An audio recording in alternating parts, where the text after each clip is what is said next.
Listen up, America. This bombshell babe, Jane Mansfield, crashed the scene like a total firecracker, pushing boundaries and turning heads left and right. Her 1967 ride into the great beyond was straight up heartbreaking, but when peeps zoomed in on those crash pics, it sent chills down spines nationwide. Fierce, fearless, and sharp as a tack, Jane wasn't just a megastar actress. She was the ultimate sizzle queen of her era, living life on the edge till one gut-wrenching Hollywood horror show cut it all short.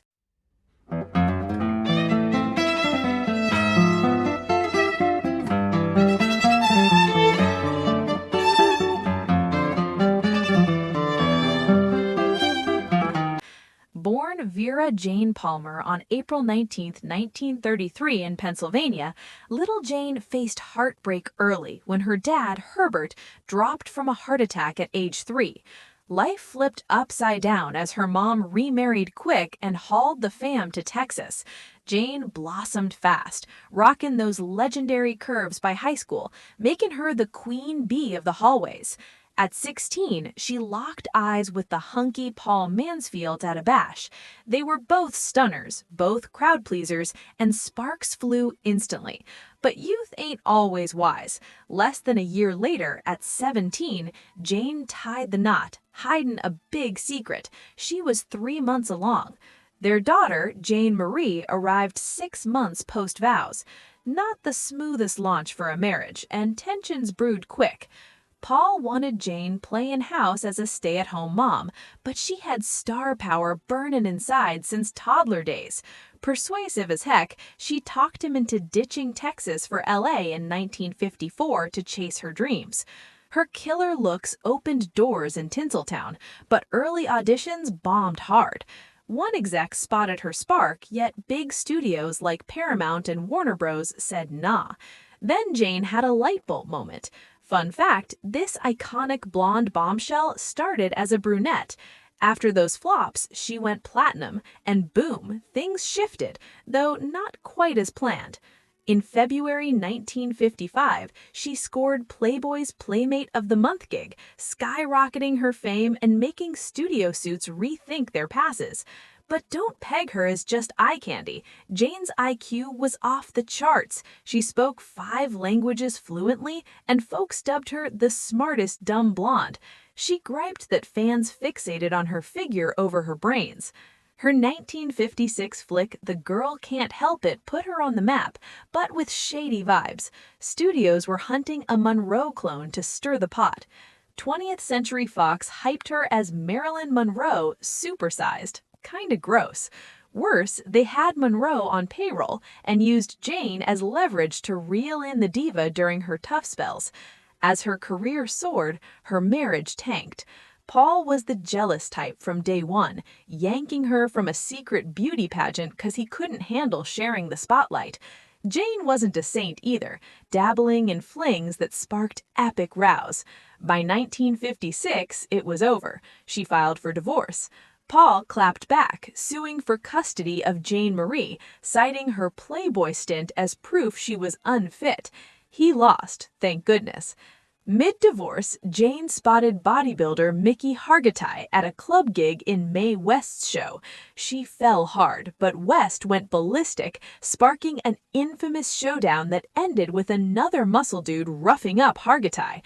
Jane craved the limelight, so when Hargitay popped the question with a massive 10-carat rock in 1957, right after her divorce finalized, she turned their wedding into Tinseltown's hottest event. They became a power duo, touring with matching leopard print swimsuits and a Tarzan Jane vibe. The media ate it up, calling her the leopard bikini gal, and she'd flaunt it everywhere from shops to strolls on the boulevard. Late 50s, Jane turned self-sabotage pro. With Hargitay's cash drying up, she played the broke celeb card in headlines. Addicted to fame, she pioneered publicity stunts, engineering photo ops like Oops wardrobe slips. Iconic one, a 1955 pool party in a too tight red bikini that accidentally popped.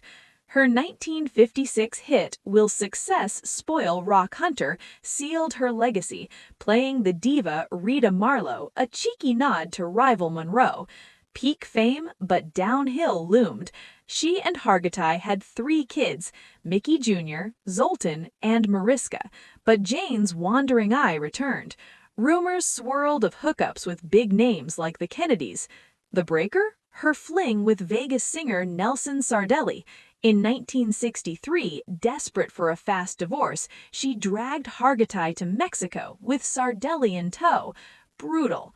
Post-split, she accused him of kid-snatching to score more dough.